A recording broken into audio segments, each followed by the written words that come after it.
Welcome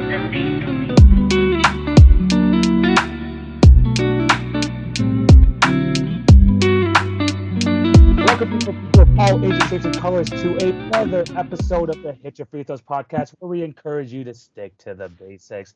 It's one of your co-hosts, TV, aka TV on basketball, alongside my other co-host, Jay, aka the Knockdown Jay. How's it going, my guy? It's going good, man. Good basketball ahead of us, bro. I'm loving what's going on right now. Yeah, it's a lot of NCAA talks, especially with the amount of upsets that's been going on over there in March Madness. But the NBA Sure. NBA season is still going on, and man, I mean, the play-in race is gonna be it's nuts right now. The play-in race is absolutely nuts, and usually at this time we call it the dog days of the NBA, but man, people are still fighting for position. There's going to be a lot of movement over these last couple of weeks, and we're going to be covering it all on the episode today and also in future episodes as well. So be on the lookout for that. But before we start this episode, we do have to plug our other socials. Remember to follow our individual accounts at the Knockdown J, at TV on Basketball, Twitter, Facebook, Instagram, all that good stuff. The links will be down in the description. And as for the Hit Your Free Throws podcast, follow us on TikTok, Instagram for the best daily NBA content. And don't forget to subscribe and leave a review if you're on any of the podcast networks, Spotify and Apple. That's where you can find us. And remember to subscribe to us on YouTube and hit the notification bell so you will not miss an episode. Jay, you got the intro out the way. Are you ready to talk some NBA hoops? Yeah, man. Let's get into it. Yeah, and the first topic is going to kind of hit you right where you're not. Like it's going to be a tough topic for Chicago Bulls fans. Lonzo Ball. Yes, Lonzo Ball.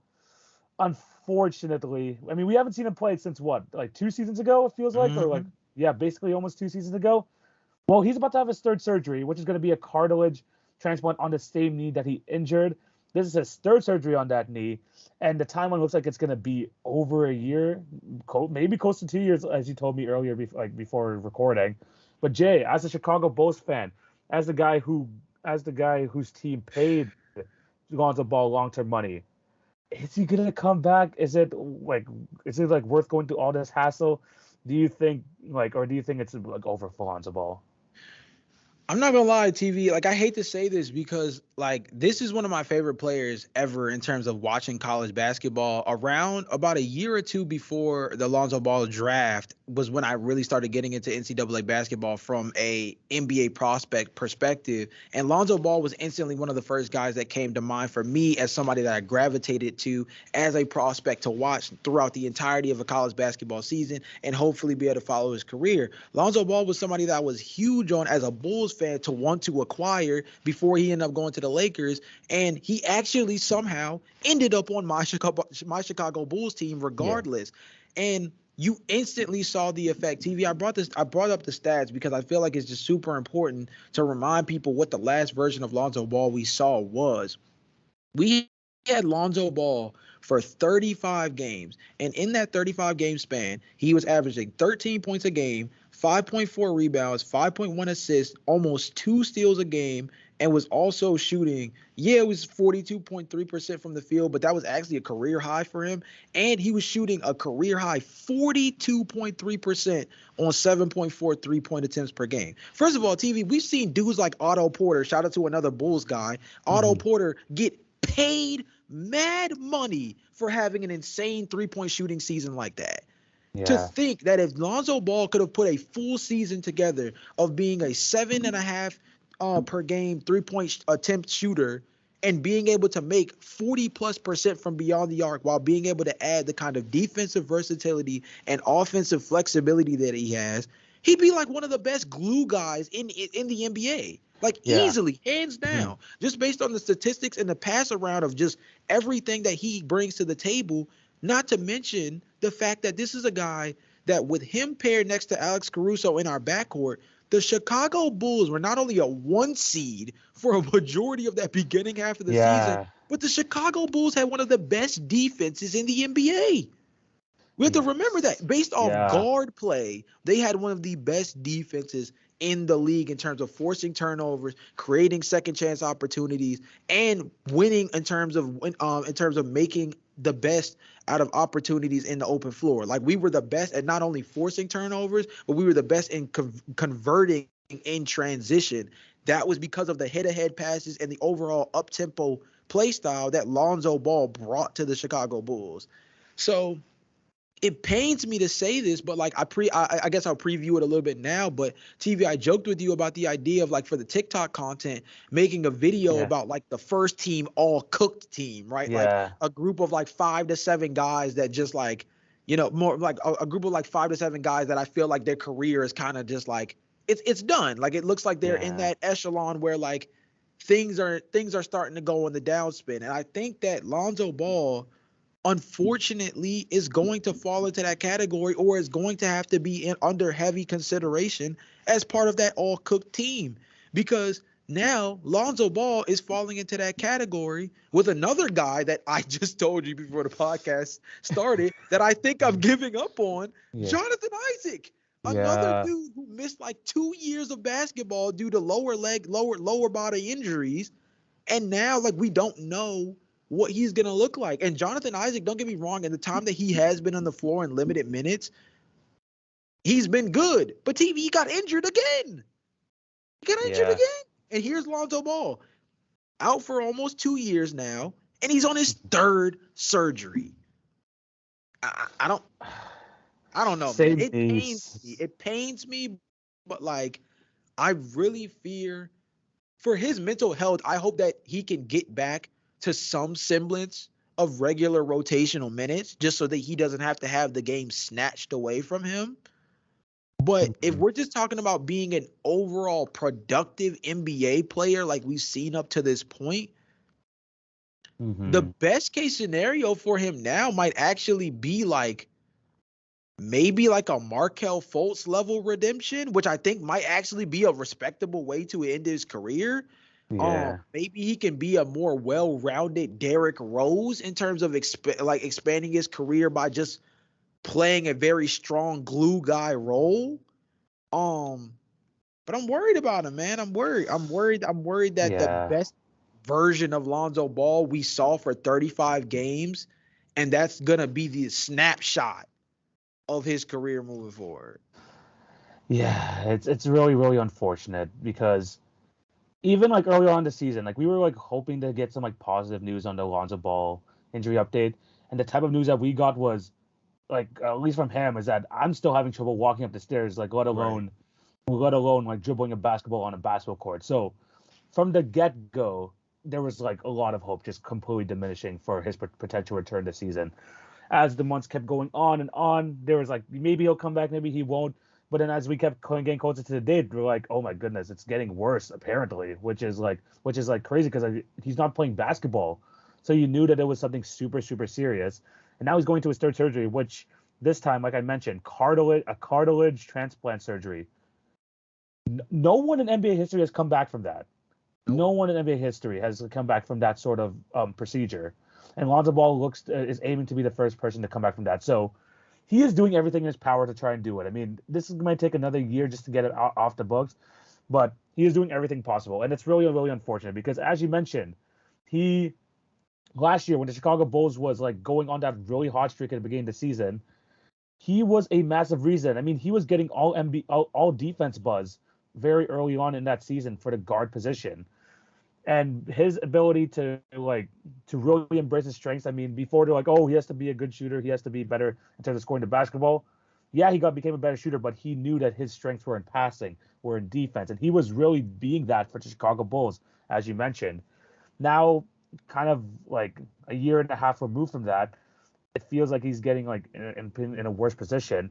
It just sounds absolutely it just absolutely sucks. Even as an NBA fan, someone who enjoyed watching Lonzo Ball at the end of his Pelicans tenure, going into the Chicago Bulls season, but like you mentioned, there are redemption stories, aka Markel Fultz, and one guy too as well, Sean Livingston. I mentioned him earlier before the podcast, and even though he did have the reoccurring surgeries that Lonzo Ball had, his like knee surgery that he had to take, he basically like blew out his entire knee to the point where it was possible where he might have to get amputated. So it wasn't just like a basketball injury. This could have changed his entire life, and Yeah. kind of in a similar way that Lonzo Ball did. But he was able to come back. He basically like was just a journeyman like after that injury, being in the Miami Heat, the Thunder, the Wizards, and really like kind of settling as a really good role player on the Brooklyn Nets. Following that, becoming one of the glue guys, like you mentioned earlier, the term glue guy, being one of the glue guys for the Warriors dynasty. I mean, Sean Livingston being one of the better backup point guards from like the mid to late 2010s was a big reason why the Warriors were able to be as good as they were because of great bench play from someone like a Sean Livingston. So there is a path for Lonzo Ball to get back in here, which is some good news, but also for someone who had such high potential, such high buzz coming out of the draft. I mean, it's just unfortunate. And I don't, I've been seeing this thing going around about like potentially like reasons why this is possible. Maybe the BBB shoes and all that. I don't know if you have any thoughts on that. Like, do you think like anything to do with like kind of like the early like training upbringing that he had, like the really like hard training regime that his father put him through like early on? Do you think it's like catching up to him, or do you think it's something like it's a kind of like a load of garbage? So TV, this is actually an interesting conversation that maybe we can get into a little bit. Maybe we can get into it a little bit deeper now because I feel like it's super influential on Lonzo Ball, but I also think it's kind of a big catalyst to a lot of the injuries that we've seen over the last couple of years with some Hmm. guys. Yeah. And this actually was something that was referenced in a Kenny Beecham video recently, but it's also something that I familiarized with myself with in terms of just kind of reading through articles and stuff over the last couple of years.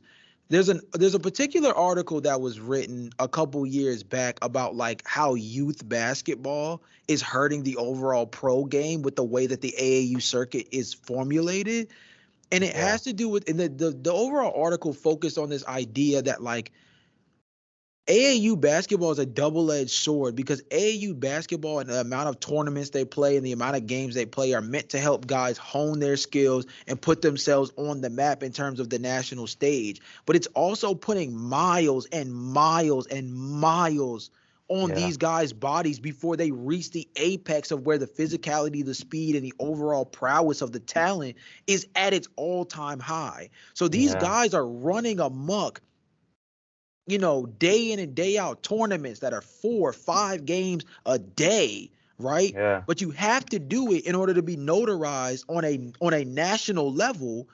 But if you don't do it, but if you don't do it, it hurts you in terms of positioning, like things like getting offers, being viewed by NBA's talent scouts and things like that. Yeah. But at the same time, doing so puts you in this position where it could end up significantly costing you your career when it comes time where you actually reach that level, if you actually do get lucky enough to reach the apex that is the NBA. So it's this weird thing about youth basketball that's created this circuit where AAU basketball is the kingdom come of how you make a name for yourself, but it's also the thing that might be causing the slow demise for guys who have all of this hype, all of this talent, this absurd skill, and these absurd like frames and builds that we're seeing now that we've never seen it throughout NBA history consistently. And now that they're being put in these environments where the talent is better, the physicality is up, the skill set is beyond anything you'll see in the AAU or in the college circuit. Their bodies have seen so much basketball, their bodies Yeah. have seen so much wear and tear that by the time they get to where things are really the apex of what this is all about, their bodies can't hang on. Yeah, yeah, and I think like I guess like that's kind of the difference between kind of the AAU sort of like tournament build up compared to the European build up, where in the AAU US type of build up they're like just get yourself noticed, get yourself on the court, train as hard as you can. Where in Euro, when you hear people like Luka Doncic talk about like the way that he was going up with basketball and other European players, they're like we focus on the fundamentals, we focus on the skills, and really trying to hone in on those skills through training and like not really playing basketball, but like practicing on those skills in order to get to like these like levels to when they're in high school when they get into the EuroLeague. That's a type of like sort of difference in like I guess a difference in like mentality from Mm-hmm. like the EuroLeague and stuff like that. And I guess also in terms of AAU, like the AAU talent, I mean, a lot of NBA players believe that there's kind of that at least aspiring NBA players believe that there's that one way to the NBA where it's AAU, high school, that type of thing, go into college, NBA, boom, right? Yeah. But I think nowadays, like, and you're seeing it why well people are going overseas. People are going to go into G League, like do the G League. There's so many other avenues now that you can like you don't have to go through that same system. So hopefully, like down the line, yes, this AAU system is great to gain them their names out there, especially at an early age to get them ranked and all that. But hopefully, there are like other methods to try and like get into the NBA, whether that be overseas or like just other sort of leagues or stuff like that going forward. Because I think like there's been like a lot of opportunities going for that. Because honestly, it's not even just Lonzo Ball right now and his family that's dealing with these injuries. I mean, LaMelo Ball Yeah. as well. Like what is it? Like two or three on like injuries on the same ankle this season. Mm-hmm. So like I don't know. Like prayers for Lonzo. Hopefully he is able to come back and be a good player once again. But we're starting to see a trend, and we don't want to see this like type of young talent go like by the wayside this quickly. I mean, you mentioned Jonathan Isaac, who was like a defensive beast, defensive presence, like very hyped up prospect as well. We can't be losing these guys, especially with like these type of injuries where it's not just like like multiple parts of your body; it's the same part of your body being hit over and over again. So, and any other thoughts to add? But I mean, it just sucks, and we're just hoping for the best for Lonzo over here.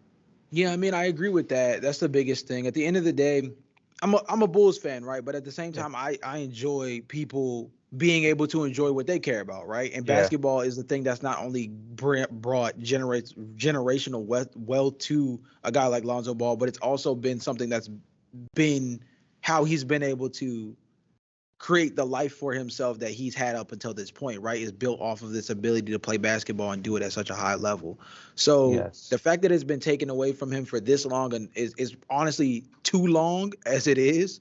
Um, yeah, so like you said, prayers up. Hopefully that he'll be able to get himself situated. And even if he's not able to play this upcoming season, at this point, it's not about whether or not he's be able to be productive for my Chicago Bulls team. At this point, I'm just more focused on him being able to get back to the floor because I think he's going to be serviceable to a team if he can get back healthy. The big question is that if though, bro, like that's the tough part. yeah, That if is because major.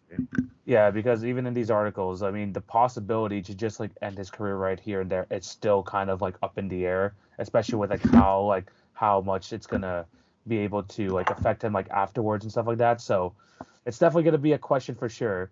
But hopefully Lonzo does come back better, and hopefully it isn't too bad, and hopefully we can see it back on the basketball court eventually. But moving on to the next topic, we're still going to be doing some NBA playoff talk, of course. We are just a couple of weeks away. I think what 3-4 weeks away from the playoffs, which is absolutely fantastic. Yeah. We were talking about who we think are going to make the playoffs. We talked about our All NBA teams, but now we're going to be looking into basically each team in the top six and looking at kind of who we think is going to be their biggest X factor. Meaning, not the main guys that we're obviously going to talk about. When we talk about the 76ers, we're going to talk Harden and Embiid. If we're going to talk about the Bucks, we're obviously going to talk Giannis. We're not going to be talking about these guys here. We're going to be talking about the X factors on the team, who we think is going to make a major difference in their playoff run, and might be the difference between them winning a championship or not. We're going to start off in the East. I'm going to throw it over to you, Jay. We're going to start with the number one team in the East as well. Who do you have as the biggest X factor on this Milwaukee Bucks team? The biggest X factor for me, bro, is I think when you talk about the bench units and stuff like that, I think Jay Crowder is going to be huge. I think whether he starts or he comes off to the bench, I think that his ability to come in and knock down threes and play perimeter defense, this Bucks team has been one of the hottest teams in the NBA as of late. They've really been putting it together on both sides of the floor, and Jay Crowder is going to play big minutes for them. Let's be real. There's a reality where Jay Crowder is probably going to end up soaking up a lot of those Grayson Allen minutes we saw Yeah, last year's postseason, right? That's probably where a lot of that's going to come. So I think that guys on the perimeter, if we're talking about like role players, shout out to Jay Crowder, shout out to Javon Carter. Those two guys are going to be getting good minutes, and I think they're going to need those minutes to be respectable because I think that from head to toe, when you look at everybody else for the Bucks that are going to play heavy minutes, they seem trustable in the postseason, right? In a postseason setting. yeah, Giannis, Brook Lopez, Drew Holiday. Chris Middleton is getting a lot better as the injury kind of gets further and further behind him, yeah, right? Bobby Portis, I think, had himself a really solid back-to-back postseason these last 2 years. So those two other guys, I think if you're talking about filling out a 7-man rotation, Jay Crowder and Javon Carter are huge because if they can go out, hound on defense on the perimeter, and shoot threes and make about a 37 to 40% clip while they're out there, this team, like, who's messing with that? Who's messing with Yeah, that? You know what I mean? Because their original top 3 to top 4 is already really solid. You add those other two guys to the rotation while having Bobby Portis as the main, main springboard off the bench from an offensive standpoint. Now you're cooking with grease. This team is like one of the most complete teams in basketball if everybody that they have in a 7-man rotation is really clicking. yeah, for sure. Those are two very good picks. Especially I like the whole thing about like Jay Crowder, mostly because, like you said, before this season, it was really like on the wings, like in terms of like role player like rotation for them. It was just Grayson Allen and just Pat Connaughton. Yeah. This season, Javon Carter added Jay Crowder, Joe Ingles. Joe Ingles was a massive addition, which they were able to get back from injury this year as well. So they've become so much deeper, like so much deeper than last year. And I think like you mentioned with both Jay Crowder and Javon Carter, both guys are gonna play key roles because they're gonna like have like a 15 to 18 minute stretch where there might not be a Drew Holiday on the court, there might not be a Giannis, and they're gonna have to produce on both ends of the floor. Whether on Jay Crowder's case, where this is catch and shoot, or just playing hard on the defensive end, and Javon Carter, like he's a point guard, he's gonna have to run the team at some point, and he's been solid at that this year. But will it carry over to the playoffs? We're gonna have to wait and see. In terms of my X factor, I kind of viewed it in a different way than you, in a sense where, like, yes, it could be a role player, but it could also be someone with a lot of question marks, and their play could be a difference between them winning a championship or not. So I am going to go Chris Middleton because I think Okay. that I think his return has not really been like talked about as much, and him like kind of like struggling off the injury because of Drew Holiday's play, because of Brook Lopez's like defensive player of the year candidacy, Giannis playing an MVP level. The Chris Middleton like slowly coming back from injury is not being talked about as much. I mean, he has like like the lowest PER in anyone in the starting lineup, only averaging 14 points a game this year, 4 rebounds, 4 assists, 42% from the field, only 33% from three, 89% of the line is solid. But he has not been the Chris Middleton that we seen in years past, the All-Star level Chris Middleton. So when I look at the Bucks' aspirations to win a championship, maybe you might not need second option Chris Middleton like they've had in the past because Drew Holiday seems like he has that second option on lockdown, especially with the way that Brook Lopez is playing well on both sides of the floor and now with the depth. But we're gonna need to see a better Chris Middleton because if Chris Middleton continues to have these type of like performances or averages going into the postseason, I don't think that the Bucks are going to be able to match up with the scoring talent of even like a 76ers or even of a Celtics who they're going to face those teams eventually when they go into the playoffs. So Chris Milton, someone that we know that has produced year in and year out, gets hit on a major injury. How is he able going to be bounced back? Are we going to be able to see the shades of the old Chris Middleton? Is he going to be able to take his game up to the next level, or is this where he plateaus? And we need to see like what that looks like going into this playoffs, because him playing at the level he is right now, yes, like you mentioned, he is coming back. He's slowly getting back to his normal self. I know he absolutely killed the Raptors in the game that they faced us last week, or oh yeah, he had a 20-point game. He was pretty solid there. But is he gonna be that old Chris Middleton that we see before? We'll have to wait and see. But I have him as my X factor.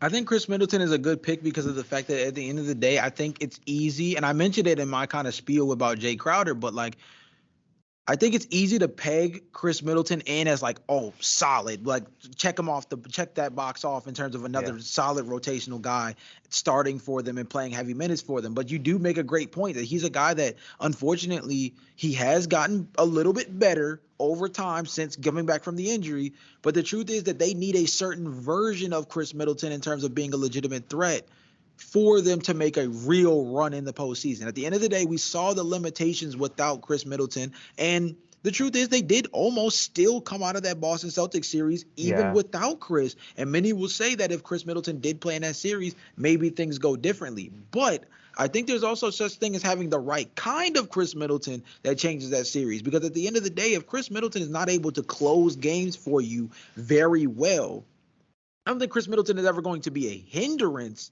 in the Yeah. closing minutes of a game. But if he's a guy that you cannot rely to play the ball through in ways that we're used to seeing to close for that team, it instantly changes how that team finishes games, because just dumping the ball to Giannis and asking him to score and help you finish the job is not a conducive way to close out games and finish series for the Bucks. And we saw that Drew Holiday, although he played very well these last couple of seasons in terms of the postseason setting, we do kind of understand that Drew Holiday functions best as a number 3 option Yeah. offensively in a postseason setting. So forcing him to be number 2, or God forbid, situations where he might have to be number 1 in terms of helping Yeah. them close games, isn't really the best situation for the Bucks to be able to win series in and out. They have the talent to maybe overcome certain things, even if Chris can't be that guy. But there's going to be certain teams, like you mentioned, like this Philadelphia 76ers and the Bostons, where not having that dude who can create for himself in those closing minutes like that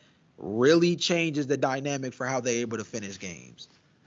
Yeah, 100%. And the thing is, like, we've seen it before. He has proven to us that he is capable of taking like those like outside opportunities, those like perimeter opportunities when Giannis is being heavily focused on. Can he do it post injury? We're gonna have to wait and see, and we're gonna have to see this coming playoffs. Moving on to the 76ers. Jay, I'm gonna throw it back to you. Who is your biggest X factor for the Philadelphia 76ers? Yeah, man. So the 76ers are in a very interesting situation because it's going to be kind of intriguing to see what kind of lineup they decide to go with in terms of Yep. not just their 7-man rotation, but I mean genuinely down to like who starts for this team in the postseason, considering that at the end of the day, the playoffs are kind of carried by talent, right? Yeah. You do need your most optimized starting 5 or your best closing 5 or however you want to phrase it, right? But at the end of the day, like their team is so flexible that they have a very interesting set of circumstances. And that's why I think that the guy who's going to end up making all of this work is DeAnthony Melton, bro. I think DeAnthony Melton has to be that guy that you Yeah. look at and you say, considering the staggering minutes potentially of a guy like James Harden and Tyrese Maxey, who I do believe will end up closing games, DeAnthony Melton could oddly end up playing like small ball 3 for this team in a closing lineup, because he's the Yeah. only guy that you can genuinely ask to go out on the perimeter and guard at a high level. He's the only guy that you can ask to be the glue in between a James Harden and a Tyrese Maxey in that backcourt lineup, where you feel as though things can still run relatively smoothly without taking such a hit defensively, considering that both of your guards are not the most defensively savvy guys in the Yeah. league, right? But let's look at it. Let's also contextualize what DeAnthony Melton is bringing them already. 10.3 points per game, 4.2 rebounds, 2.6 assists, nearly 2 steals per game, which is huge for them because he's forcing turnovers. And one of the most notable things, the most important thing that makes him work within this team, 40.2% from the 3-point line on almost 5.5 attempts from back there. That's one of those things where he can be a 3-and-D agent for them as a dude that like can just generate offense easily off kickouts and stuff like that from 2 of the better facilitators on their team, being James Harden, but even Joel Embiid to a lesser extent as well. So I think that DeAnthony Melton, he's the bridge between James Harden and Tyrese Maxey, because whether you choose to stagger their minutes or play them together, I think DeAnthony is the best fit between those guys over a guy like, for example, PJ Tucker is another dude who obviously comes up, or it's weird because I fear for Tobias Harris in a postseason like this, because I don't know if he closes for this team. I think that at TV, maybe you can help me out with this with your opinion, but like I think DeAnthony Melton is more important than Tobias Harris this postseason. You know? Funny you speak about Tobias. Funny you speak about Tobias Harris because he is going to be my X factor for this team. So, Okay. so I guess we're moving on to like my thing. I have Tobias Harris in mind. And what's interesting about Tobias Harris this season is that his role, I mean, hasn't really changed that much. I'm not sure. I mean, like, yes, he's becoming a bit more efficient. Yes, he's like almost 50% from the field, almost 40% from 3. Very solid efficiency. 32 minutes a game, but only producing 14.8 points per game, which is the lowest since his days in Orlando. I mean, he was like a consistent number 3 option, whether it was on Detroit, whether it's on the Clippers, and then like getting that big contract from the Philadelphia 76ers. He was there to be the third option because at that time, or even the second, I think, oh yeah, third option at the time, because at that time there was a Ben Simmons and Joel Embiid. Now there's a Harden, Joel Embiid, and now Tyrese Maxey has kind of overtaken his spot there. Mm. Where does Tobias Harris fall into this? That is a very good question, and I think that his role, like his ability to be able to stay on the court and just hit shots, because the thing about Tobias Harris, and he goes under the radar most of the time now because a lot of the talk is a Tyrese Maxey, James Harden, Joel Embiid sort of thing. But Tobias Harris, he gets buckets, and he is able to. He has like really like reduced his role to the point where he is a lot of a catch and shoot guy.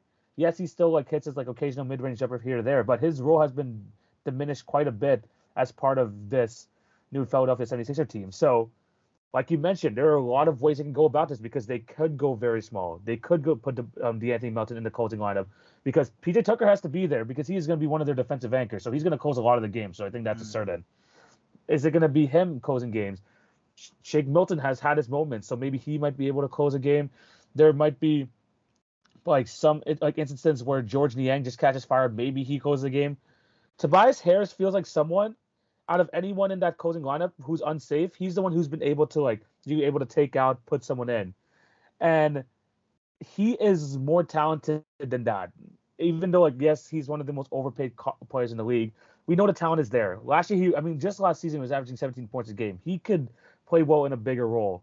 But the question is he going to be able to produce come playoff time? Is he going to be able to stay on the floor when these, like, certain situations come up where there is a possibility where someone else can, like, be replaced? Is he going to be someone who you can rely on, be like, you know what, get here. We know that you can hit a shot. Just make sure when you get it, hit it. I don't know if like that type of Tobias Harris is going to be there, but if we can get close to 17 point per game Tobias, someone who was like on the edge of like the All-Star team, what was it? His year with the Clippers, I think that was the one time where he was almost considered an All-Star because he has that ability. But whether that shows up in the playoffs or not is something to really think about. And because at this moment, it feels like even though he does garner a lot of minutes, he feels like the guy who can like easily switch in and out for other players in this lineup. Yeah, and I mean, TV, I hate to harp on this, but you mentioned it in passing. Like you talk about the most overpaid, one of the more overpaid players in the league, $37 million for this season. And he's on next year is the last year of his contract, which is notable when you talk about the fact that he's a guy that needs to have a very solid postseason if he plans on going to another team. Not just, I mean, look, there's the best chance to trade Tobias Harris nastily is next season because he's due $39.2 million in this final year of the contract. Hefty buckets in terms of what somebody's gonna have to pay to be able to make an exchange for him, considering how expensive he's gonna be. But how he produces in a postseason setting like this is going to be a determining factor, not just in whether or not the Philadelphia 76ers are still going to be open to dealing him, but on the flip side of it, who's going to want to have to pay whatever's going to be required in order to get a guy like Tobias Harris when that's the price tag, and you throw on top of it that it could be a one-year rental? 100%. I mean, last postseason he was solid, 50% from the field, 39% from three, 16 points per game. But it turns out to be the same result for the 76ers every single season. So maybe they do have to switch things up. Maybe things might have to change, and that potentially could hurt Tobias Harris's future bag. Who knows? But the thing is, he is still someone that is still in the starting lineup, still someone they're going to have to rely on to kind of take pressure off a Maxey, Harden, and Embiid show. Someone that they can just kick it out to and be able to hit a shot. If he can continue to hit those shots, be a solid force on the defensive end, and just kind of slot in there as kind of not really the glue guy, but kind of like the. And he's not really a glue guy in the sense where like he kind of does everything like on the basketball court, but just be able to be there and just do his job to the best of his ability. We know the talent's there. Hopefully let's see if he's going to be able to actually produce come the postseason, because there are a lot of guys. The 76er team is pretty deep, and also with the addition of like Jaden McDaniels as well, he could potentially garner some more minutes like come to postseason, especially with his defensive ability. So there's a lot of decisions that the 76er team is going to have to make, and we're going to have to see how Doc Rivers kind of deals with these rotations. Mm-hmm.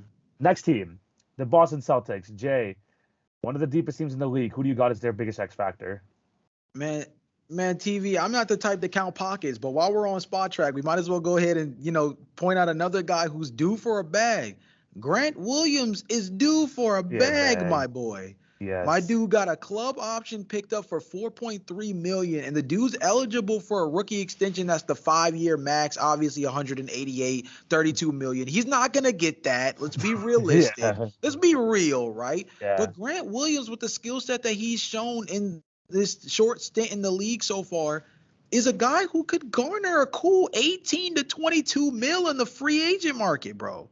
This is a guy with a Yeah. PJ Tucker like skill set to be able to knock down threes at a high clip. We got to remember, if Grant Williams can put together a postseason like the one we saw last year where the dude erupted for 7 threes, right? In a game Yeah. that the Boston Celtics needed to get. If he can be that kind of reliable knockdown shooter with the versatility to go series in and series out, guarding Kevin Durant, Jimmy Butler, and Giannis Antetokounmpo as part of the pathway, right, to being able to deal with the Eastern Conference. And I don't think it will be in a similar manner that Yeah. last season was, obviously, right? But it's that Mhm. importance that he had the kind of versatility he had last year that makes him a high commodity in this league as a dude with the kind of versatility that'll help him stick long term. Grant needs to show that because we talking about it. Like I said, we're talking about bag work here, TV. This is Yeah. 4.3 mil to then jumping up to potentially a 18 to 22 mil per year guy if this dude shows he can be a playoff player. We've seen it in the past with last season. But the truth is, you're only as good as your last game, right? So this Yeah. series, these series, their run this postseason is going to be the freshest thing in teams' mind when they're thinking, are we going to match the Boston Celtics for this restricted free agent who could be due for a pretty penny? Like, that's important. Yeah, I mean, he has shown that he has become a very reliable role player on that team. And I like the comparison to PJ Tucker because he plays hard on the defensive end, and he can hit those have those really high scoring 3 point games as you mentioned. And Grant Williams being someone who could play is versatile in the sense where he could match up with smaller guards, but also could play the small ball five at times. He is a very valuable piece to that team. Whether his role is going to be very interesting coming into this postseason. Like, is he going to finish games for them? Is he going to be starting some games? Is he going to be coming off the bench in some games? He's going to be he's going to be all over the place in terms of rotation and stuff. But at the end of the day, he is a key piece of that team. And last season was a big piece as to why they were able to make it all the way to the NBA Finals. So yeah, I mean, he has had a solid season this year. Will he be able to continue it on and especially be able to be that reliable force come to playoffs once again? We're gonna have to wait and see because he has played basically in a lot of different scenarios for this team. So let's see if he's be able to do it once again for them. In terms of my X factor, I gotta go with Robert Williams. We go from one Williams to another. I gotta Mm. go with Robert Williams. And I think that he's not getting as much love. I mean, obviously he's coming off the injury once again. Same thing with Chris Middleton, as I mentioned. But the Boston Celtics this year compared to last year, I mean, there's a reason why they were a number one defense last year. It was when you have Marcus Smart at the point of attack and you have Robert Williams like being the the rim deteriorator at the back. That's going to make for a really good defense. This year, Boston Celtics, he's getting less minutes. He is not having the same defensive impact because he's just not been able to be on the court as much because of the injury. But still, solid numbers this season: 8 points, 8 rebounds per game, 75% from the field. At the end of the day, when you go up against teams, and I hate to keep bringing up these two teams, but these are going to be the biggest competition, the 76ers and the Milwaukee Bucks. Both those guys have interior presences that are some of the best in the league, whether it's Giannis Antetokounmpo or Joel Embiid.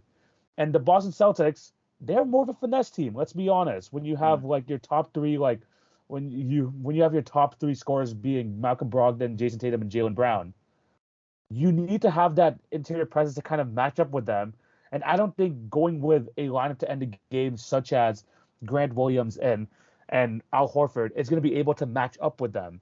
You need Robert Williams to play heavier minutes come to playoff time, and I'm not sure if he's ready for that yet. But we know his defensive impact. We know that he finished top three in Defensive Player of the Year voting last year. We need that sort of impact this year in order for them to really take their game to take it to the next level and be able to match up with some of the best in the East.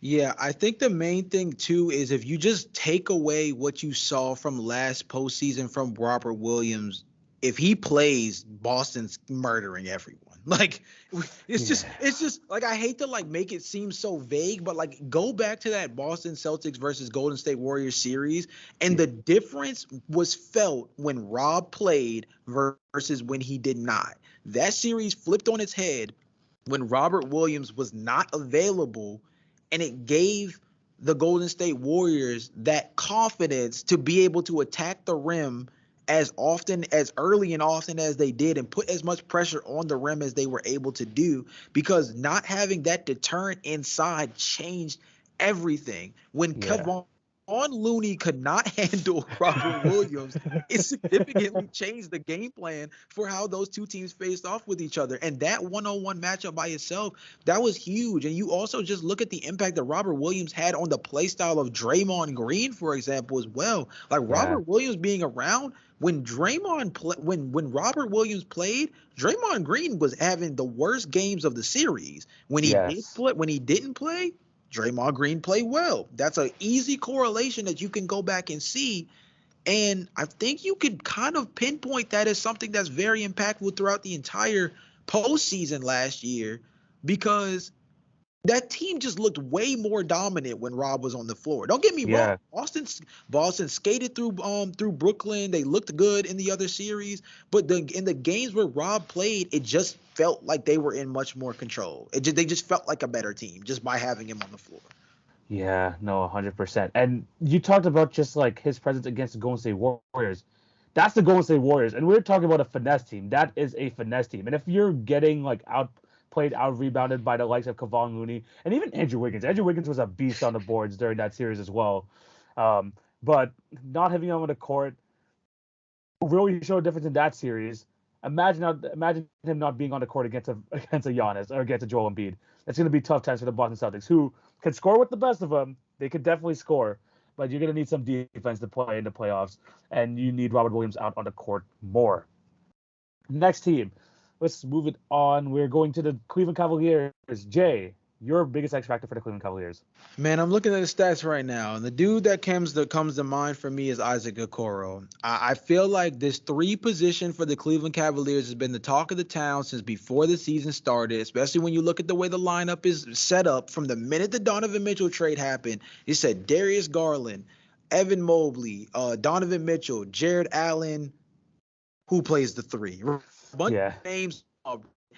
Okoro comes up. Jetty Osman comes up, and he's been playing really well as of late. Karis LeVert has been slid into the three position a couple of times. Even Dean Wade has seen really good minutes prior to his injury and kind of after returning.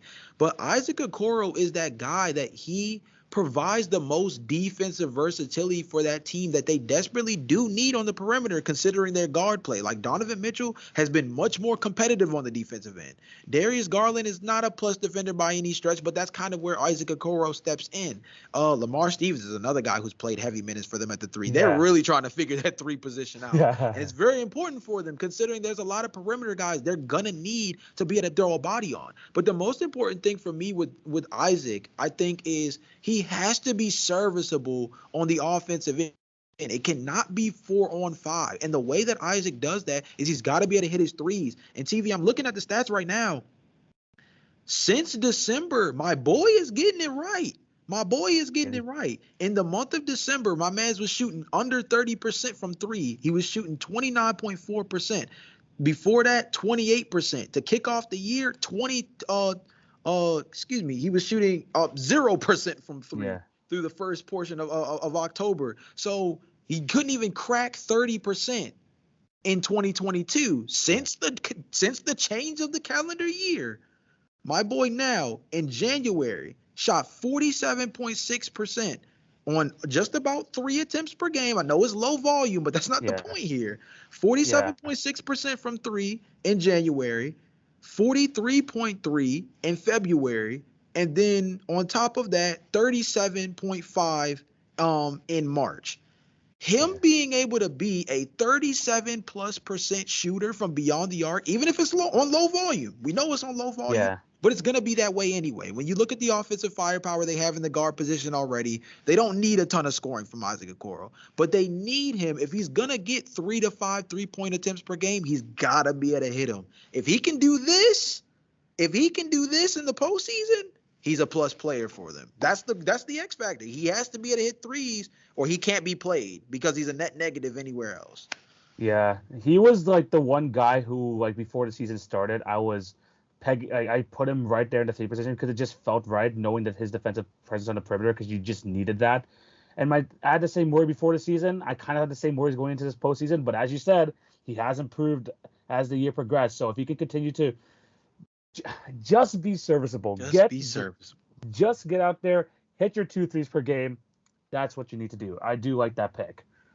But for me, I'm looking at their late game offense these last couple of months, and to be honest, seeing Donovan Mitchell over and over again just try to attack the rim or like hit like a contested three every time, it's gonna be rough coming to playoff time. So my X factor gotta be Karis LeVert. Karis LeVert has to be my X factor here, and I think it's good timing because over the last 6 games he's averaging like almost 20 points per game. He's been really really solid. Because before that, from like February 11th to March 8th, he was horrible. And I mean absolutely horrible. Playing like his thing is playing on offense. He has not been able to do that over basically a month. But over the last 6 games, he has played a lot better. They need that because at the end of games, yes, you have DG and Donovan Mitchell, but I still believe they're too reliant on Donovan Mitchell. And I think maybe that's a system that JB Bickerstaff has in hand because before Donovan Mitchell came, it was all DG. Darius Garland every single time trying to just create offense for himself or for others. You need someone else to create like shots for himself. You can't just have Donovan Mitchell do that every single possession. And Karis LeVert, we've seen in the past, he is able to do so consistently. That's the question, but he has the ability to do so. And I think as someone coming off the bench, who I think that's going to be his best role, have Isaac Okoro start because you need to have the defensive presence on the perimeter. But having Karis LeVert off the bench and being just that reliable guy who could potentially you could give the shot to at the end of the game, he's been able to hit clutch shots back in the Brooklyn Nets days. If he is able to do that and just provide just an extra player to rely on, not just Donovan Mitchell every single possession, I think is absolutely key come playoff time because once if I'm seeing this right now, if you're seeing stuff like this right now, other NBA teams are 100% seeing this right now. So like seeing Donovan Mitchell like being able just to take every shot at the end of games, you need to distribute that a little bit more. Yes, he's your best player at the end of games, but you need some other guys there, and I think Karis LeVert has to be someone because Darius Garland is the point guard. He's going to be able to do a lot of point guard duties. He should be able to shoot the ball at the end of the games. But Karis LeVert, your job there is to score buckets. You need to be doing that. I definitely agree, and I think DG does need to be a much more aggressive in the closing portions of games because I think that he's gonna just be really important to them. He has to be a secondary threat because, like you said, we can see with our own eyeballs that Donovan Mitchell is that guy that you call on in the final 2 minutes of a game to try to bring games home. But if that's easily on the scouting report for me and you at home on the couch, then like you said, anybody that's going to be scouting for that team in a 7-game series is going to see the same thing and say, if we shut off Donovan Mitchell in a 2-minute drill to close the game, we're going to be able to take over the game because if we can close him out, they don't seem to be able to function beyond that. But TV, I want to point something out to you that I think is super interesting. I didn't even know this stat was going to pop up this way, but I think it's super interesting because he mentioned the clutch. So in the clutch scoring aspect of the NBA so far this season, of course, one of the guys that comes up a lot of times is dudes like Damian Lillard and De'Aaron Fox, right? Those are guys that are atop the list right now in terms of clutch scoring in the NBA. Now, I was going through the list. Donovan Mitchell is at 38 with 62 clutch points. Tied at 40, Karis LeVert with 60. So just barely behind Donovan Mitchell in terms of clutch points this season with them both playing on the same team. I think I kind of see what you're saying in terms of the sense of like if you are going to look to who that other guy is to help create off the bounce and create their own shot for the Cleveland Cavaliers to help close out games, just based off the clutch points alone, it looks like they've been trying to call Karis LeVert's number plenty this season as it is. It's just the question now is, Are you going to be able to do that on a bigger stage in a much more reduced role than what we've seen, like you mentioned, with the Brooklyn Nets and things of that nature? Because once we get to the postseason, it is going to look a little different. But I think it's interesting that you brought up the clutch stats, because if you bring up the clutch stats, Karis LeVert only has two less clutch points than Donovan Mitchell. Yet Donovan Mitchell was the first guy we think of as who's going to get the ball at the end of games for the Cleveland Cavaliers. Yeah, 100%. And yeah, I mean, like you mentioned that too. Darius Garland has to be a bit more assertive in that position as well. But yeah, Karis LeVert's gonna have to really do that. Even though I mean, like maybe like I'm wrong, maybe he's been getting the opportunities, but it just like when you see it at the end of games, especially maybe it's because it was like during that really bad stretch. I've been like watching him as well, but at the end of the day, I mean, you're gonna face against a pretty defensive stout team in the New York Knicks. So um, you're gonna have to like have other guys like really produce besides Donovan Mitchell and also Darius Garland on the perimeter. So you need Karis LeVert to do that as well. Only averaging 12 points a game this season, we know he is more capable than that. Moving on, we're gonna go with the final two teams in the East, and we're gonna save the West for next week. We have a lot more guys to get to. But Jay, going over to the East, kicking off with the last two teams, New York Knicks. Who do you have as their X factor? Manuel quickly, dude. The dude's been a demon. The dude's He been a is, demon. And he's getting hot at the right time, TV. This dude yeah, is balling out, and he's going to be a guy that's got to be able to produce for him. He's going to be in the rotation in the postseason. He's going to be a guy that they're going to rely on to hit the three at a high clip. If we go through the stats for so far this season, the dude, I mean, he's got to be a six man of the year candidate. And if he's he's up not there. in your top three, you're not watching the Knicks. I feel like, and hey, it might be facetious to maybe say that I'm not. That if you say that you haven't been watching the Knicks this season, they're a team that you got to be a little careful about believing too much in. We know their history, but I'm saying if you cut some Knicks games on and you pay attention to this man, Emmanuel Quickly, he's a difference maker for this team. 13.7 points per game, 4.1 rebounds, 3.2 assists. The big thing that stands out, 5.3 3-point attempts per game, 35.7%. It might not sound like a lot, but when Emmanuel Quickly gets rolling, he is up there with some of the best of them in the league in terms of being a microwave scorer off the bench.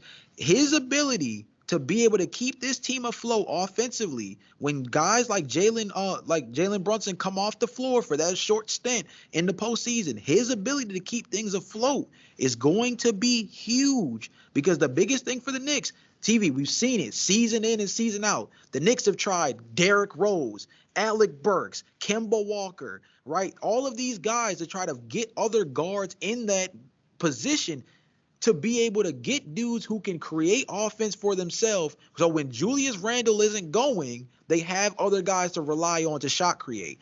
Jalen Brunson was a huge pickup for them. But the development of Emmanuel Quickly this season is probably one of the most notable things about how good this Knicks team has been, because now their team looks much more built to be able to deal with the postseason going up against some of the better guards in the NBA, especially in the Eastern Conference, because that's what killed them in that Atlanta Hawks series. When Julius Randle couldn't score, they didn't have a guard to go toe-to-toe with Trae Young. Now, I think they have two.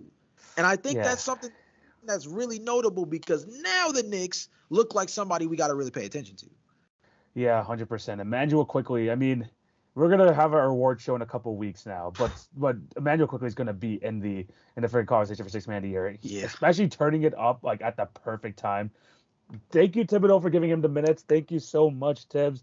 We were asking for more of these young guys getting some minutes, and he's finally getting them. Quickly, it's going to be a massive part of this team's like playoff run, and if they're going to go far, he's going to have to produce at a very high level. But for me, my X factor, man, we've been talking about his lack of development this year, but they need to have a third guy.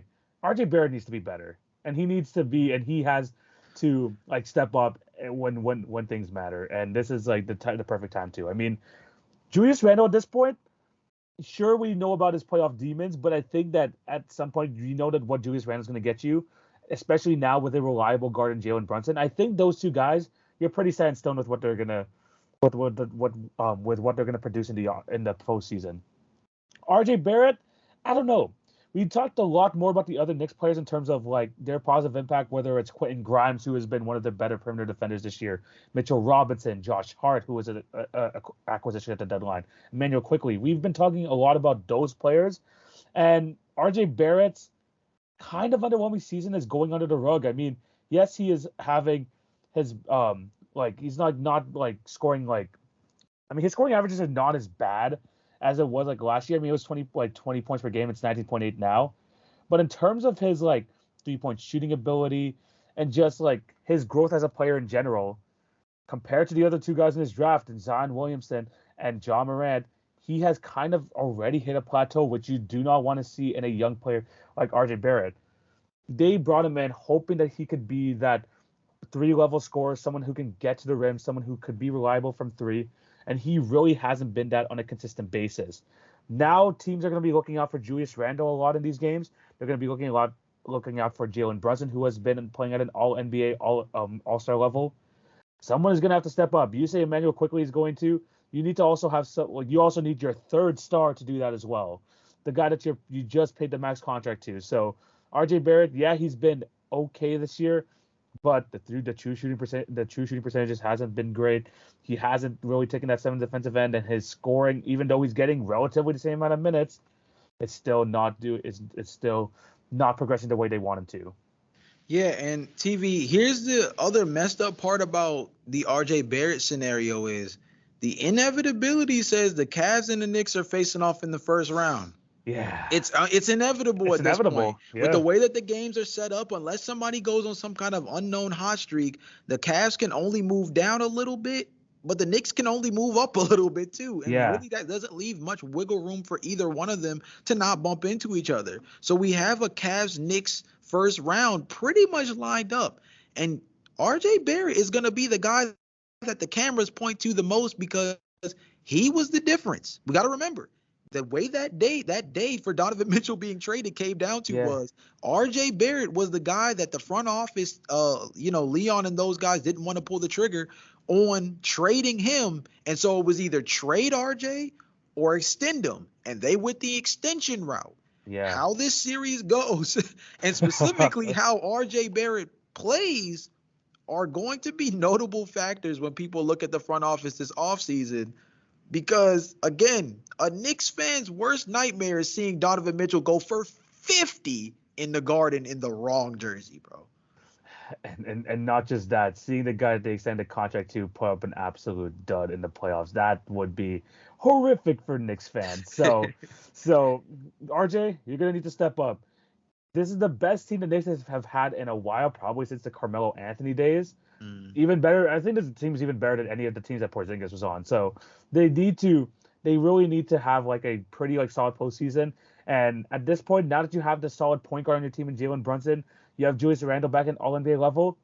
It's all up to RJ's development now to see if this team can go from first round exit to like second round fodder, or they're gonna take it to the next level and be conference finals, potential finals appearance. He's gonna be the biggest difference over there. Final team of the Eastern Conference, we're going to be looking at the Brooklyn Nets. Jay, your biggest X factor for the Brooklyn Nets?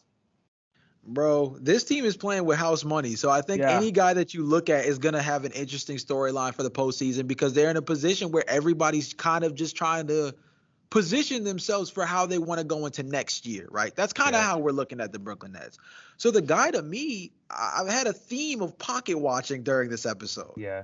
So another guy that comes up for me is Cam Johnson. I think that he is going to be really important because he is on a club option. Again, I mentioned this with Grant Williams earlier, and I think it's important for a guy like Cam Johnson too. Club option right now for $5.8 million. He's going to be going into restricted free agency at age 27, which means whatever contract he gets right now probably is going to be his best version of a bag that he'll get in his career. Let's just be real. Based on the projection, based on the fact that he is playing at a high commodity position, like the 3-and-D wing spot, and being this old already means that most teams are going to view his peak as coming around the corner. So this is a guy that's probably going to see his one and only real big payday on this coming offseason.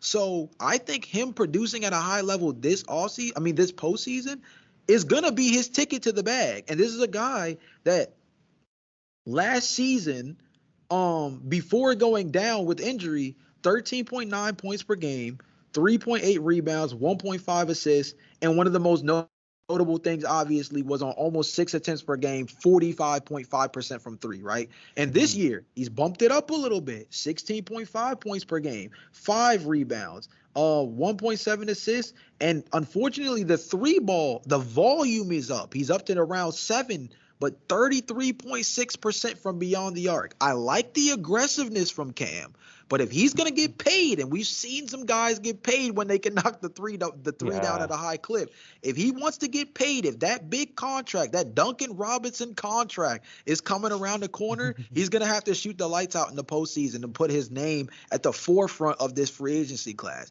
And TV, we got to be real. The free agency class is not that crazy this Yeah. year, and Cam Johnson plays a high commodity position. You have a good postseason, win or lose, considering the fact that you're playing with house money as the Brooklyn Nets. At the end of the day, if you go out and ball out in round one, but you lose in 5 or 6, you might have still booked yourself a ticket to a $20 million contract. That's the truth. That's the That is the reality of truth. what Cam Johnson can play himself into. The question is, can he step up to the plate? Yeah, 100%. Cam Johnson has just that type of skill set. Someone who is solid on the defensive end. I mean, he's not like a Duncan Robinson who's an absolute negative there. He is someone who could be a solid defender. But if he is hitting his threes, being able to produce like a good amount of points per game, then he is going to be someone who's going to be getting the bag this offseason. I feel like everyone on this Brooklyn Nets team is playing with house money at this point. I mean, they really don't have really anything to like fight for it. They're just here for vibes at this point. But one player, but one player who is fighting for his NBA life, who is my X factor, is going to be Ben Simmons. It's it's going to be Ben Simmons.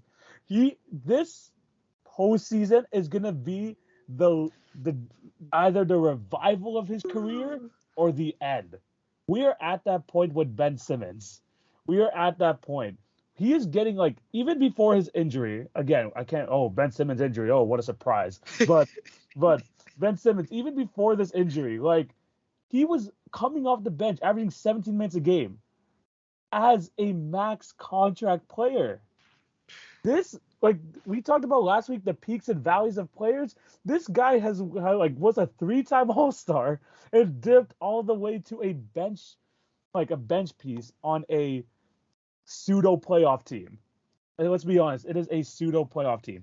Ben Simmons, if there is one opportunity to really regain your confidence, to take back your career. I mean, this guy was just gonna go by clutch sports. He is down bad right now. He is down bad. This is your chance too. He almost killed his career in that playoff series versus the Hawks a couple of years back. Show the world your skills. Show him that you are not afraid to take these chances. Because at this point, there is no pressure on you. This Brooklyn Nets team is going nowhere. Whether they go, they're gonna be like they're not going anywhere past the first round unless some miraculous thing happens and they somehow beat the 76ers or the Celtics, which is not gonna happen. But Ben Simmons, this is your chance. You got taken by the horns, and he has to play the series that's gonna save his career. Or else those jokes about him being in the Shanghai Sharks are gonna become a reality. He does like that's like this confidence is a major thing in the NBA. And if he wants to stay in this league, if he still wants to be that player that people still see him to be, I mean, he's only what 25, 26 years old. I'm talking like he's like on his like last NBA contract. No, you're still young. You can still like take back your career. But it's just going worse and worse for this guy. And this postseason, yes, there's nothing for the Brooklyn Nets to play for, but there's something for Ben Simmons to play for, and he needs to be able to play at a solid level, even a solid level. Show that you were able to, be still one of the best passers. Still show that you're one of the league's elite defenders. Please, Ben, show us something. Man, that's hilarious because Ben being an X factor, it felt like one of those things that it felt so much better to say that back when he was on Philly because it felt like he was a difference maker in terms of lifting them from being a team that we just talked about being in contention to being a team that we felt like could genuinely win the championship, right? And Yeah. now we're looking at him as a guy who his X factor play is more bent on the idea of, are you still going to be in this league soon? Yeah. And I think that dichotomy is so crazy because now we're looking at Ben Simmons as a player who, like you said, we had this conversation last week where we were talking about the peaks and valleys of guys' careers. Ben Simmons is just one of those guys that, I mean, let's be real, dude. Ben Simmons might actually forge the greatest what if story of all time. Like, I think Yeah. there's a world where you look at the decline of Ben Simmons and you look at some of the greatest what if stories in NBA history, and Ben Simmons, just from all the hype, the skill set, the build, the overall notoriety of him coming within the league, and the stretch that he had with his initial stint with the Philadelphia 76ers, there might be a world where you really look at the what ifs of Ben Simmons and wonder, is he one of the top 5 potential storylines in NBA history that we didn't get to see play itself all the way out? And that's insane. But Yeah. TV, hey, another thing that comes to mind, I mentioned crazy first round matchups. If you remember in our bold predictions for the end of the season, Yeah. Philadelphia 76ers versus the Nets in the first round for the Ben Simmons redemption tour.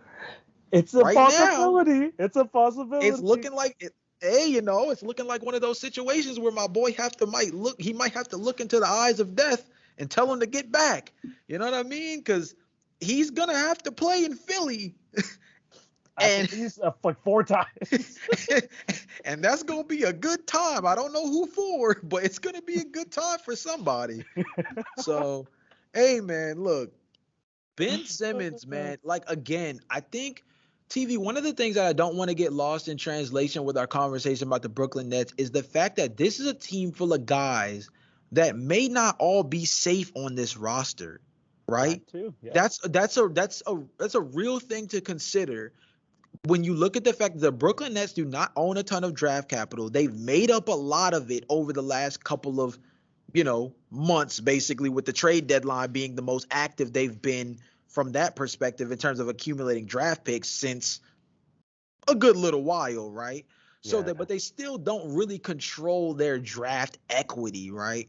So Yeah. this is a team that desperately, if they're going to put themselves back in any kind of real, um I don't even want to say contention, competency. They're competent right now, right? But in Yeah. terms of the sense of like long term, they have a bunch of guys like Dorian Finney-Smith, Spencer Dinwiddie, the Dinwiddie. Yeah. decision on a guy like Cam Johnson, right? Dudes like that, where they're gonna have to make a decision. And so, with that being that case, I think a lot of these dudes should really look at the postseason as like that stage to give the next team a little bit of a glimpse of what it is they can bring to their roster. Because the truth Yeah. of the matter is, they could end up in a different jersey next season. But how you go into that next opportunity probably is going to be built off of what do you look like under the bright lights where you are playing with this house money like we keep talking about. Yeah. A lot of these guys are basically playing for playing for either a spot on this team or a spot on the next team, which is Yeah. like going to be like a lot of what's going to be put in question for a lot of these guys in here. So that is definitely something to look out for. Yeah. But please, Ben, show us something. Like, are you still alive, Ben? Ben Simmons, are Oh you still man. alive? Okay, moving on Ooh. to the next. If there's any other X factors that we're missing, let us know down below. Again, we're doing the East this week, and we're gonna be moving on to the next week. So be on the lookout for that. But yeah, let's move on to the next topic of the show. And as per usual, we have our weekly NBA draft. And this one, it's a little bit complicated, so I'm gonna run you through it. So what we're gonna do is we're gonna look at all the drafts post 2010, and we're gonna draft a player for each pick of the first 5. So, as an example, if someone takes Luka Doncic with the as their first pick, you cannot choose another third overall pick post 2010. So that pick is completely locked off, and we're gonna go through this, trying to get one player from each of the specific draft picks. So, Jay, do you understand what the idea of this draft is? Yeah, man, it's gonna be interesting to see where we go with this because being able to only get one pick per overall draft position is gonna be really interesting because you gotta pick wisely and you gotta pick at the right time. Because if you don't pick a guy where you like him at, you might miss out on him. It's not gonna be many opportunities, and again, you can't go back for seconds. Yeah, 100%. And you don't want me choosing Clyde Drexler again, like I did with the other with the other draft. We did something similar to that. So, Oh but I man. digress. But I digress. But Jay, as we do with these drafts, I'm gonna throw it over to you. Who do you have as your number one pick? And which pick are you gonna go with first? Are you gonna go with one of the like the really like because like, again, draft strategy is very important here because there's like we talked about it before the show. There's some picks that are pretty thin in terms of like talent in that draft in that for that position. So we're gonna have to see. Who do you got? Yeah, man. But I think if I'm gonna get the first overall pick, I feel like I hate to lock myself off this easy, this early too. But I gotta get Luca with that third overall pick. I gotta get my third overall pick out the way. Luca Doncic, that's a stacked class. So I hate that I'm Yeah. already using it. But if Luca's gonna be on the board, man, I gotta get it while it's hot. So I'm gonna go ahead and use my third overall pick position, and I'm gonna take Luca Doncic with that one. So no more third overall picks for me. All right, that is a very good choice. And to be honest, I'm looking at that third overall pick too, man. I really there's just so much talent here that like I mean once you lock yourself off, I mean I do have a choice of any of I do have a choice of any of them now, so that's good for me. So I Yeah. can actually hold off, which is really, really nice. So I can move on to another pick. Love that. I'm gonna actually go with a with a draft again that's pretty like pretty thin, but I'm gonna take the best. I'm gonna go with the second overall pick here. For me, by far the best player from this position. Let me just go John Morant for the Oh using my man, number two pick there. So I'm gonna lock myself off. At least you can't take another third overall pick. I'm gonna take my John Morant. that is brutal. That is brutal. Um. All right, man. So I think I'm gonna go with my first overall pick now. Okay. I'm gonna go with the first overall pick, and I'm gonna take Anthony Davis. Anthony Davis. So he was definitely up there on the list for me. But yeah, no, Anthony Davis goes for your number one pick over there. Now it's definitely a good one. So what do I got now? So at least I got Ja. At least one of my guard positions are full. For my next position, do do I feel comfortable with who I'm gonna take here at the 10th? You know what? I'm gonna actually go with I don't really like this fourth overall pick, but I feel like I need to get. No, they're all kind of the same level. You know what? I'm gonna go with my um with the fifth overall pick here, and someone who had a very underrated prime at this. Looking back at it, just on the edge. Give me prime DeMarcus Cousins. Give me Oh prime my DeMarcus God, dude. Cousins. I was staring at this man. I was staring at him. Give me That's prime brutal. DeMarcus Cousins. When you have the DeMarcus Cousins in your prime, yes, he was on those really bad Kings teams, but this guy was a monster. Boogie was an absolute monster back in his prime. You may have arguably gotten the best fifth overall pick on the list. Yeah. If we're talking prime Demarcus Cup, man, we might have to do a TikTok on that. But Yeah. what big in the NBA is ranked above prime Demarcus Cousins? God, that's an interesting question. We That might have is. to pose that one day. But Yeah. you might have easily, if we're talking prime Kings Demarcus Cousins, you might have arguably gotten the best fifth overall pick available. Yeah. Jeez, I was staring right at him too. Okay, but Yeah. fifth overall pick's locked off for you, so at least I got my pick of the litter there. Oh man, that's insane because that was definitely the guy I was staring at. Prime Demarcus next to AD. I mean, come on now. We've seen a semblance of that in New Orleans, Semblance. but if we get the prime boogie, oh man. Dude, I'm gonna go ahead and get this fourth position out the way because I don't love it, so I might as well just go ahead and get it out. Yeah. And I'm just gonna stack up on the defense, man. Just give me Jaren Jackson Jr., man. Uh, now it's gonna be my guy for that class. If he didn't go with the fourth overall pick yet, I was gonna go Yeah. Jaren Jackson Jr. So Jaren Jackson Jr. off the board, but that is also the fourth pick locked up for you. Moving on for myself, I have a couple positions left here. I'm gonna maybe. I mean, I can just again the pick of my litter for the third overall pick. It just depends on how I want to build this team. Is really what I'm thinking about now. Do I want to go super big? Do I want to go more traditional? You know what? I'm gonna go use. I can actually wait. You already used like three of your. Yes, so you used the first, third, and fourth, right? Yeah, first, Yeah. third, and fourth. Okay, so I can go with anyone here. Perfect. Okay. You know what? I'm gonna go a bit more traditional. Yeah, no effort. I'm gonna go with talent. Joel Embiid.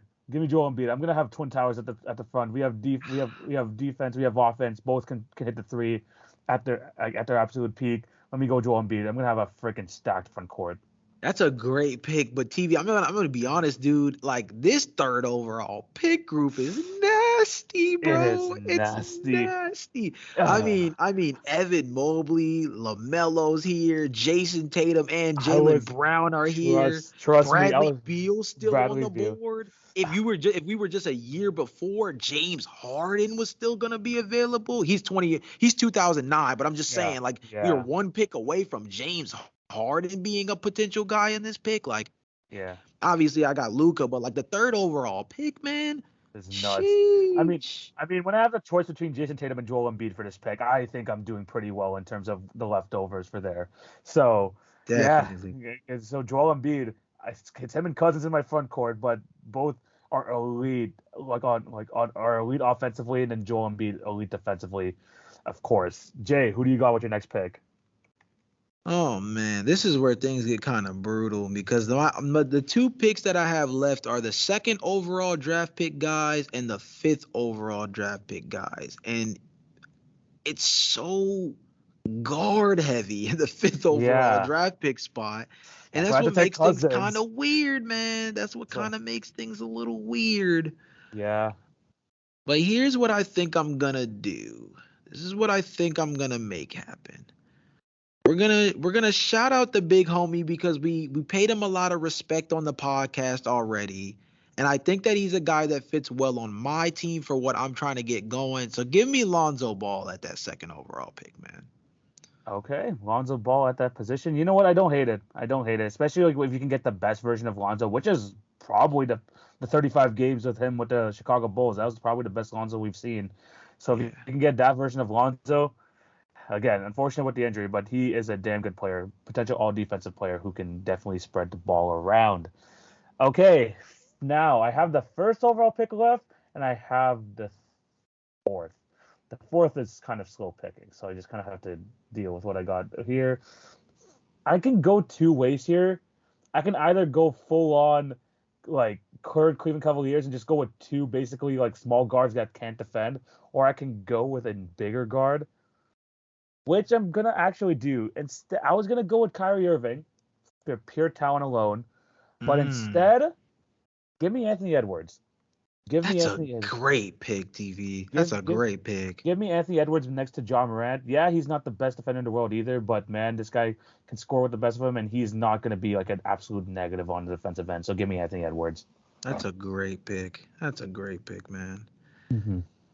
Oh man. See, here's the weird part about my lineup is that it gets a little. I mean, Luca can obviously play my three, right? So like, I'm Yeah, not super worried about the versatility there. I was a little worried initially and thought about the idea of taking Brandon Ingram and playing Luca yeah. at my one, but I'm okay with Luca at the three, Lonzo at the one. This is where the two guard position gets really interesting because how do I want to play this? I only have my fifth overall pick left. And it's not many This- two guards in there, but there's a couple of guys that maybe you can feel confident putting at the two spot. Especially with Lonzo being like a defensive point guard at his size, having a Yeah. small guard isn't too bad. And being much more of a facilitator definitely does help as well. I'm going to be honest though. Give me the clutchest player in the NBA this season. I'm going to put De'Aaron Fox at my two. These two Ooh, guys battled in the NCAA tournament. Now these guys hook up in the backcourt. I like that pick. I really do. So De'Aaron Fox for you over there. For your final pick for your team. And now I have the fourth position and I have the fourth overall pick. So I can go really like a couple ways here. I do love my boy Scotty. I do love Scotty. But I'm going with the more consistent guy, the guy who has actually improved his overall game in general. I think he's just a solid guy to put that three position. Give me Aaron Gordon. That's a solid one. That's a Give solid me one. Aaron Gordon, someone who doesn't need the ball in his hands to play really well. He's improved his 3-point shot and is honestly one of the more underrated defenders in the league. So give me Aaron Gordon to fill out my lineup. Those are our five. Jay, I'm gonna throw it over to you. Who do you got on your five, and kind of who do you have like per each pick? Okay, so in terms of the first overall picks group, I chose Anthony Davis. Yeah, From the second overall picks group, I chose Lonzo Ball. From the third overall picks group, I took Luka Doncic. From the fourth overall group, I picked Jaren Jackson Jr. And then with the fifth overall picks group, I got De'Aaron Fox. very, very good team. For my team, for the first overall pick, I took myself Anthony Edwards to play one of my guard positions. For the second overall pick, I got a backcourt made for him in John Morant. For the third overall pick, it's a stat group. You could really go wrong with any of your picks there. So I had to go with MVP candidate Joel Embiid. With my fourth overall pick, one of the more solid guys in the league, potential All-Star this year. I mean, we were having discussions that he was going to be in the All-Star team, Aaron Gordon. And then for the fifth overall pick, people forget, but prime DeMarcus Cousins was that guy, and he is going to be manning my 4 or 5. Who cares? But him and Embiid are going to be freaking monstrous up front. But let us know, who do you guys think is going to win this between my team versus Jay's team? Jay, how are you feeling about your team? Man, I feel good that second overall pick slot is still kind of plaguing me a little bit. I am a little interested where the comment section stands between picking Lonzo Ball over Brandon Ingram for my team. But Yeah. overall, I mean, look, we got the defense there. We've got a couple of guys that can definitely put the ball in the basket. But TV, I gotta commend your team. Your team's dunking on everybody, bro. Jesus, man, like your team is dunking on everyone. I, Gosh. I was gonna say 3-point shooting might be an issue, but at the same time, I mean, Aaron Gordon could hit the three okay. Embiid is a solid 3-point shooter. Same thing with Prime Cousins. There's no like elite 3-point shooting, which I think your team like have like a better just 3-point shooting in general. But it's still a pretty damn good team. And once again, I love the athleticism, like pure athleticism, Definitely. basically, in that lineup for sure. But let us know. But again, let us know down below who you guys got as the better team. Moving on to the final segment of the show, and it of course means it is TV's NBA quiz. And this quiz today is based on the Sacramento Kings, and we're going to be celebrating them because for the first time in 16 years, they have a winning season. They've clutched it. Jay, they have absolutely done it. Yeah, man. The Kings, after 2 years of making jokes about them on the Daily Picks Challenge, here they are where you can never pick against them because they're one of one of those teams that if the game is within 2 to 5 points in the closing moments, you might want to lean Kings. You might want to lead Kings. The Aaron Fox.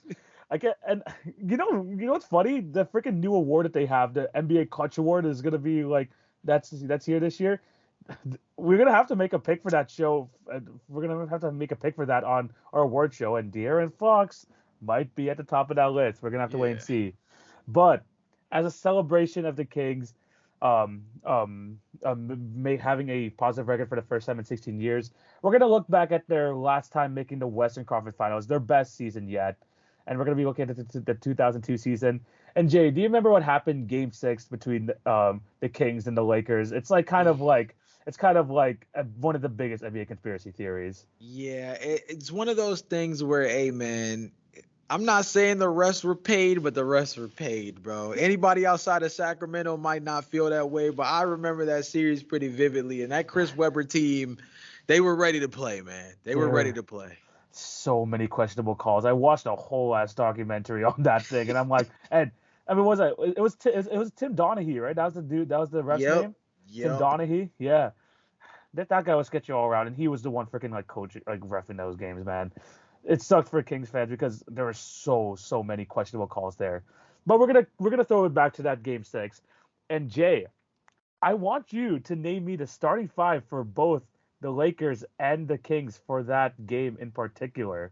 Oh my gosh. Wow. That's okay. All these guys you could probably get because they're both like Whew. there's one guy like potentially that might like kind of mess you up, but all these guys are pretty known for like this era of like the Lakers and the Kings respectively. Really? Yeah, Okay. you can focus on one team at a time, or you could just throw out names and then I could tell you if they've like if they were in the starting lineup. Let me get the Lakers out the way first, only Yeah. because I feel a little bit more confident about their team. So we know Shaq and Kobe, right? Yep. Shaq had 17 free throws that game. And also, key stat, the Kings had 18 free throws that game. The Lakers had 40.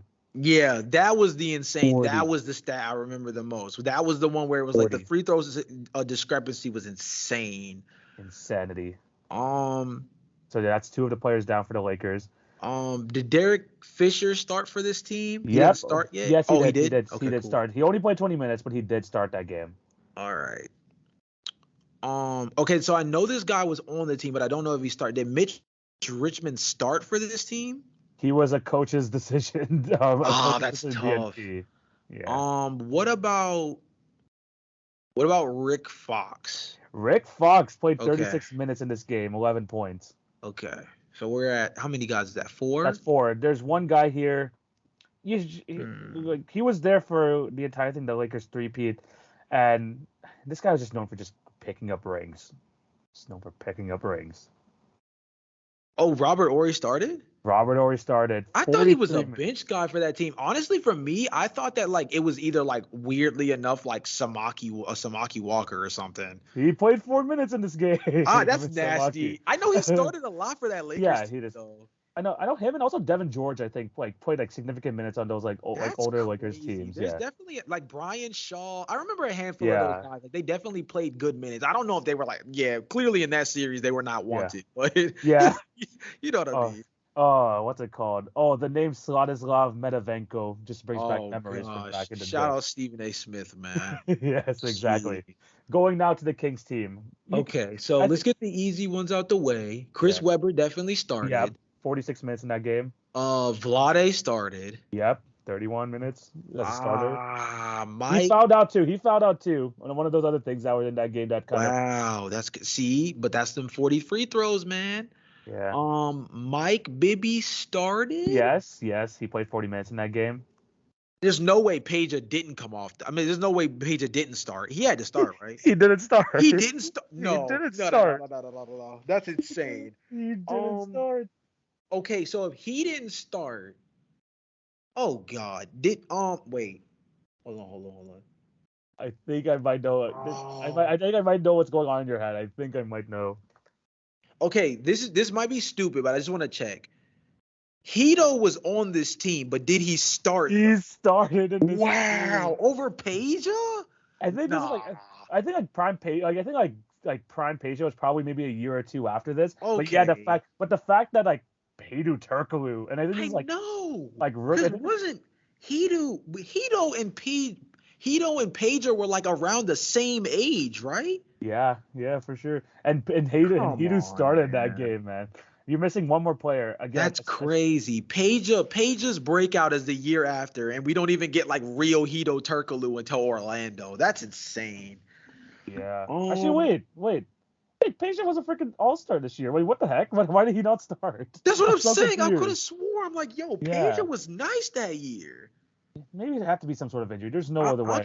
I'll check the stats after we do after we finish the quiz. You said there's one more guy left? Yeah, there's one more guy. Again, another staple of this early Kings team. Another. Oh no. NBA 2K. Doug Christie. He had to start. Percent, yeah. He played 41 NBA minutes 2K in this card. game. Legendary NBA 2K card. Exactly. So starting lineups: Chris Webber, Vlade Divac, Mike Bibby, Doug Christie, and Hidu. And over there on the Lakers side, you got Derek Fisher, Kobe, Rick Fox, Robert Horry, and Shaquille O'Neal. Bro, let me check those Peja stats real quick. Hold on. Yeah, you can check the Peja game. I'm gonna. It's. I mean, like we could talk about this game a bit more, but I mean, it just sucked because this is like when the Kings.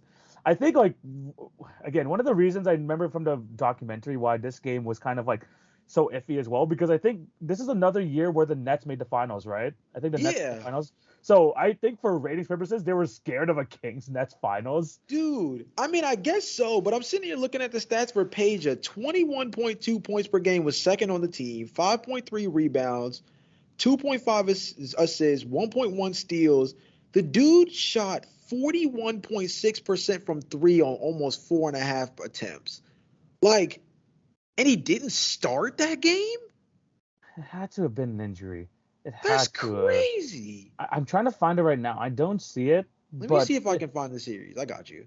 yeah, but I mean, like, That's crazy. That doesn't make any sense, bro. it doesn't. It really doesn't. What? Okay. Peja was that guy, but yeah, I mean that was just like an unfortunate turn of events, and then obviously it wasn't Game 7, so it wasn't like the deciding factor of the game, but still, I mean, the Kings looked like they had that game won, and the freaking whoever you want to believe, got took that away from them.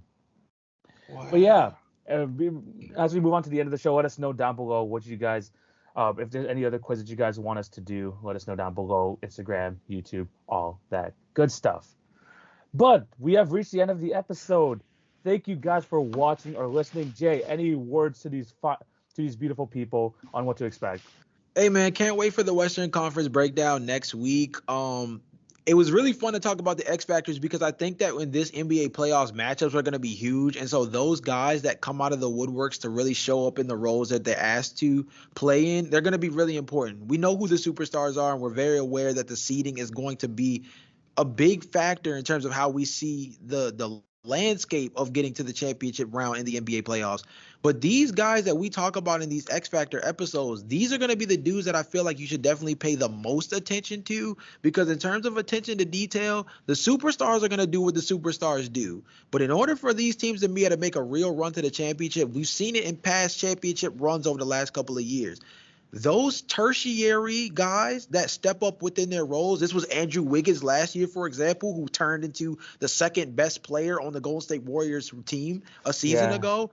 Things like that are going to become the new norm in the NBA because the talent pool is it's across the charts, bro. I mean, it's gone crazy. And so the top end talent is there. The middle of the pack is going to be what determines how the championship picture folds out nowadays. And so these X factors, they're gonna be huge.